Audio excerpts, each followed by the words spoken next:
திரு ராமதாஸ் அவர்கள் வந்து இந்த பேச்சுவார்த்தை நடந்த பேச்சுவார்த்தை அப்படின்னு ட்ரால இருக்கு அப்படின்றாரு. ட்ரா இல்ல, அது தோல்வியில் தான் முடிந்திருக்கிறது அப்படின்றது தான் அவருடைய பேட்டியிலேருந்து நமக்கு வெளிப்படையாக தெரிகிறது. நீயா நானா போட்டு பார்த்துக்கலாம் அப்படின்ற இடத்துக்கு திரு ராமதாஸ் அவர்கள் வந்து விட்டார் அப்படின்னா, அது பையனாக இருந்தாலும் சரி, யாராக இருந்தாலும் சரி, கட்சி யார் வந்து அதை வழி நடத்துவது அப்படின்றது தான் நீங்க இருக்கக்கூடிய பிரச்சனை. அவர் ஒரே ஒரு விஷயத்த தான் சொல்றாரு.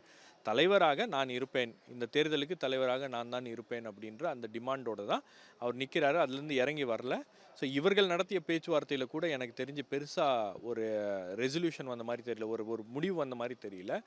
இப்போ அடுத்தது இது எப்படி நகரும் அப்படின்னு பார்த்தீங்கன்னா, உங்களுக்கு மாவட்டந்தோறும் அவர் வந்து பொதுக்குழுவை கூட்டுகிறார்.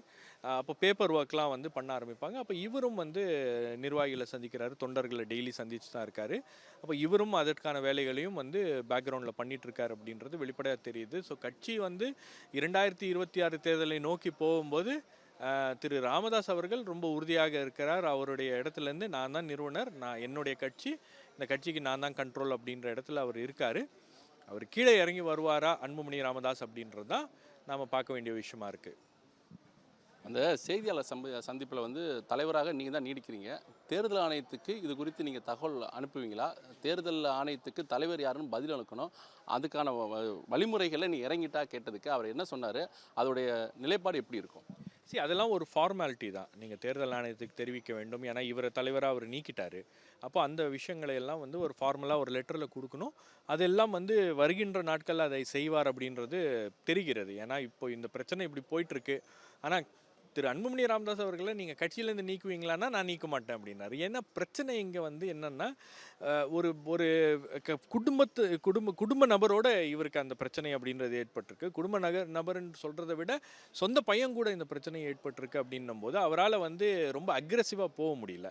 அதுவும் நம்மளால் புரிந்து கொள்ள முடிகிறது. பட் ஏதோ ஒரு இடத்துல அவர்கிட்ட பேசும்போது, அவருடைய ப்ரெஸ் கான்ஃபரன்ஸை கேட்கும்போது ஒரு வலியும் வேதனையிலும் அவர் இருக்கிறார் அப்படின்றது நமக்கு தெரியுது. அவர் பயன்படுத்திய வார்த்தைகள் நீங்கள் பார்க்கணும். என்னை வந்து குலதெய்வம் குலசாமின்னு சொல்லிக்கிட்டு என் முதுகிலேயே குத்திட்டாங்க, என்னை மானபங்கப்படுத்திட்டாங்க, அசிங்கப்படுத்திட்டாங்க அப்படின்ற விஷயங்கள்லாம் அவர் சொல்லுகிறார் அப்படின்னும் போது திரு அன்புமணி ராமதாஸ் அவர்களுடைய செயல்பாடுகளின் மீது இவருக்கு ஒரு பெரிய அளவுக்கு வருத்தம் இருக்கிறது. அதாவது அவர் ஒரு கூட்டத்தை கூட்டுகிறார், மாவட்ட செயலாளர் கூட்டத்தை கூட்டுகிறார். சரி, கூட்டத்தை கூட்டும் போது இவர் அலோவ் பண்ணியிருக்கலாம். பட் ஒவ்வொரு மாவட்ட செயலாளரையும் வந்து இவர் அழைத்து போவாதீங்க அப்படின்னு, அந்த கூட்டத்துக்கு போவாதீங்க அப்படின்னும் போது திரு ராமதாஸ் அவர்களுடைய அத்தாரிட்டியை அவர் சேலஞ்ச் பண்ணுற மாதிரி ஒரு நடவடிக்கையில் இறங்கி இருப்பது இவருக்கு ஒரு மிகப்பெரிய மனவலியை ஏற்படுத்தி இருக்கிறது. அந்த இடத்துல இருந்தால் அந்த விஷயங்கள்லாம் வருது. அதே போல் சௌமியா அன்புமணி மீது அவருக்கு இருக்கக்கூடிய வருத்தம், இது எல்லாமே வந்து இந்த பிரச்சனையில் கலந்துருக்கிறது. இது உங்களுக்கு வந்து தேர்தல் ஆணையம் மற்ற விஷயங்கள்லாம் வந்து பின்னாடி போகும்போது தான். பட் அதுக்குள்ளே இதை சரி செய்து விடுவார்கள் அப்படின்றது தான் அவருடைய எதிர்பார்ப்பும். ஆனால் அது ஒரே ஒரு கண்டிஷனில் தான் நடக்கும். என்னன்னா, இந்த தலைவர் பதவி அப்படின்றது என்கிட்ட தான் இருக்கணும். அது திரு ராமதாஸ் அவர்கள் தான் முடிவுகளை எடுப்பார். முக்கியமான முடிவுகள், அது கூட்டணியாக இருந்தாலும், கேண்டிடேட்டாக இருந்தாலும், தொகுதிகளாக இருந்தாலும், மற்ற பேரங்களாக இருந்தாலும், எதுவாக இருந்தாலும் அவர் தான் அதை செய்வார் அப்படின்றது தான் வந்து அவருடைய நிலைப்பாடு. அதில் துளி கூட அவர் இறங்கி வர மாதிரி தெரியல.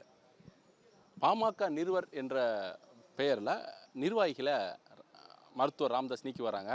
நான் தான் தலைவர், எனக்கு தான் அதிகாரம் இருக்குது அப்படின்னு சொல்லிட்டு நீக்கப்பட்ட நிர்வாகிகளுக்கு மீண்டும் பதவி கொடுத்து வராங்க. இந்த நிலை நீடித்துனா பாமகவோட நிர்வாகிகள் தொண்டர்களோட மனநிலை எப்படி இருக்கும்? அது உள்கட்டமைப்பு உடையதுக்கு வாய்ப்பு இருக்கா? உள்கட்டமைப்பு உடைவதற்கெல்லாம் ஒரு வாய்ப்பு இல்லை. ஏன்னா இது வந்து ஒரு ஒரு ஒரு க்ளோஸ் டைட்லி நெட் பார்ட்டி இது. அதாவது நீங்கள் வந்து இந்த இந்த பார்ட்டிக்குடைய அமைப்பே பார்த்தீங்கன்னா ஒரு சமூகம் சார்ந்து இந்த கட்சி இருக்கிறது அப்படின்னும் போது அந்த இன்ட்ரெஸ்ட் தான் வந்து இதில் அதிகமாக இருக்குது அப்படின்னும் போது இதில் குழப்பம் வேண்டுமானால் ஏற்படலாமே தவிர இது பெரிய அளவுக்கு இதில் ஒரு பிரிவினை அப்படின்னு வராது. ரெண்டாவது, இந்த குழப்பம் அப்படின்றது கூட நீங்கள் பார்த்தீங்கன்னா என்ன மனநிலை தொண்டர்களுக்கு இருக்குது அப்படின்னா, நாம் வந்து ஐயா பக்கம் போகிறதா சின்னையா பக்கம் போகிறதா அப்படின்ற அந்த மாதிரி ஒரு குழப்பம் தான். நம்ம பேசும்போது அது வெளிப்படையாக தெரியும். நம்ம இந்த பிரச்சனை வரும்னு எதிர்பார்க்கல. இப்போது ஒரு மாற்று அதாவது குடும்பத்தில் இல்லாத ஒரு மாற்று நபர் இருந்தாருன்னு வச்சுங்க, நீங்கள் இவரா அவரா அப்படின்னா இவர் அப்படின்னு முடிவு பண்ணிடுவாங்க. டாக்டர் ஐயா தான் முடிவு பண்ணிடுவாங்க. அங்கே போக மாட்டாங்க. போகின்றவர்கள் போவார்கள்.